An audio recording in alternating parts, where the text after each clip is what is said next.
Evangelho de João, capítulo 4, versículos de 43 a 45. Passados 2 dias, partiu Jesus dali para a Galiléia, porque o mesmo Jesus tinha afirmado que um profeta não tem respeito na sua pátria.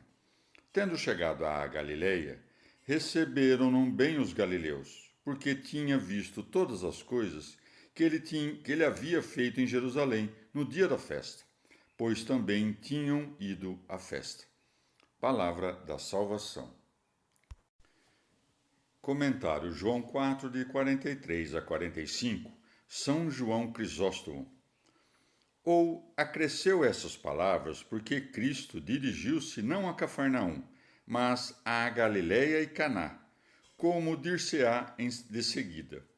Cuido que nesta passagem, sua pátria, refira-se a Cafarnaum. Desde que aí não foi respeitado, disse: E tu, Cafarnaum, elevar-te-ás porventura até o céu? Não hás de ser abatida até o inferno? Mateus 11, 23. Entende que a sua pátria é aquela em que logra converter o maior número de pessoas. Porventura, nunca houve homens que ganhassem a admiração de seus concidadãos? De fato, o houve, mas não se pode fazer da exceção uma regra.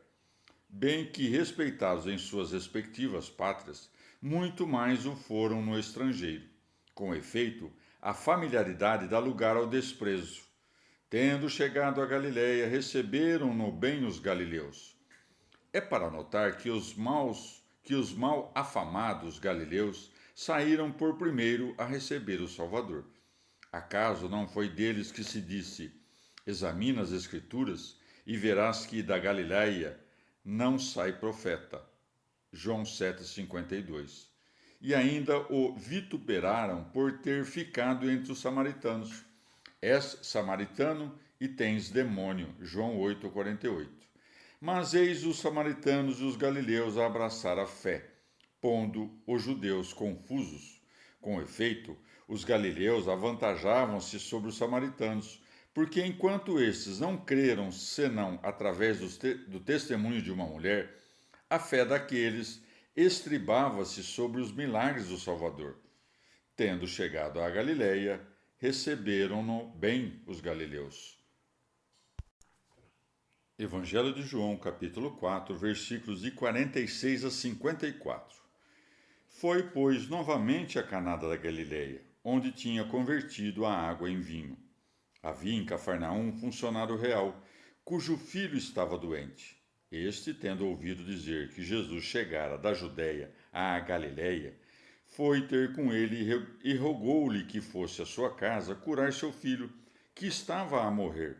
Jesus disse-lhe: Vós, se não virdes milagres e prodígios, não credes. O funcionário de real disse-lhe: Senhor, vem antes que meu filho morra. Jesus disse-lhe: Vai, o teu filho vive. Deu o homem crédito ao que Jesus lhe disse e partiu. Quando já ia para casa, vieram os criados ao seu encontro e deram-lhe a nova de que seu filho vivia. Perguntou-lhes a hora em que o doente se achara melhor. Disseram-lhe: Ontem, à hora sétima, o deixou a febre. Reconheceu então o pai ser aquela mesma hora em que Jesus lhe dissera: Teu filho vive. Acreditou ele, assim como toda a sua família. Foi este o segundo milagre que Jesus fez, depois de ter vindo da Judéia para a Galiléia. Palavra da salvação. Comentário João 4, de 46 a 54, São João Crisóstomo. Veio Nosso Senhor pela primeira vez a Caná da Galiléia, quando fora convidado para uma bodas, como vai dito mais acima. Torna essa cidade, agora por chamá-la a si, deixando de boamente a própria pátria para solidificar à força de sua presença a fé que nascera no coração dos habitantes quando de antes a visitara. O evangelista chama-o Regulus, cortesão, seja porque pertencesse à nobreza, seja porque estivesse investido de algum título régio. Por esse motivo, Muitos cuidaram que este era o mesmo centurião mencionado no Evangelho de São Mateus. Por outro lado, porém, parece haver indícios de que não eram o mesmo.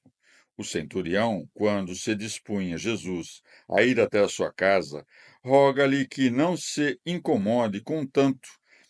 Este oficial, por seu turno, insta com Jesus para que vá com ele, sem que nosso Senhor nada lhe tenha prometido.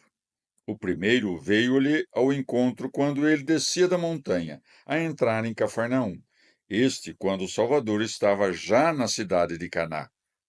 O servo de um achava-se paralítico, o filho do segundo, acometido de doença mortal. O evangelista refere-se, pois, ao cortesão, quando escreve desse teor. Este, tendo ouvido dizer que Jesus chegara da Judéia à Galiléia, foi ter com ele e rogou-lhe que fosse à sua casa curar seu filho, que estava a morrer. Nota o sentimento plenamente humano que lhe ia na alma quando tentava trazer Jesus à sua casa, como se o Salvador não lhe pudesse ressuscitar o filho morto. Não é para admirar, entretanto, que ele viesse buscar Jesus sem ter fé.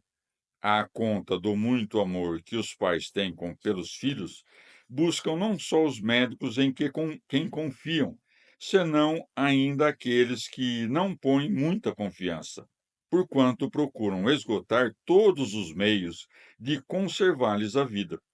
Acreditara realmente no poder de Jesus Cristo, não teria deixado de ir à Judéia. Ou então, como o centurião tivesse sua fé mais bem arraigada, nosso Senhor deixou-se ir com ele, porque lhe conhecêssemos a devoção. A do funcionário real, contudo, ainda era imperfeita e, portanto, não atinava que Jesus podia curar-lhe o filho mesmo à distância. Essa recusa, como diz expressamente o evangelista, levou-o a isto. Deu o homem crédito ao que Jesus lhe disse e partiu. Entretanto, não o acreditou a pleno. E vieram-lhe ao encontro não somente para dar-lhe a nova, senão porque, cuidando que Jesus o acompanhava, julgavam inútil que fosse adiante. A pergunta que lhes dirige o oficial dá mostras de que sua fé não era pura nem íntegra. Perguntou-lhes a hora em que o doente se achava melhor. Com efeito, buscava discernir se a cura do filho fora obra do acaso ou da intervenção de Jesus. Disseram-lhe: ontem, à hora sétima, o deixou a febre. Repara no admirável do milagre.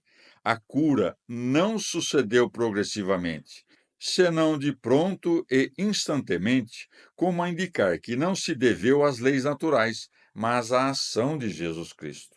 Reconheceu então o pai ser aquela mesma hora em que Jesus lhe dissera: teu filho vive. Acreditou ele, assim como toda a sua família. Esta observação fê-la o evangelista muito a propósito, desde que nos queria comunicar que, com quantos judeus houvessem testemunhado, com este, dois milagres, não logravam se alçar à perfeição dos samaritanos, que não testemunharam nenhum.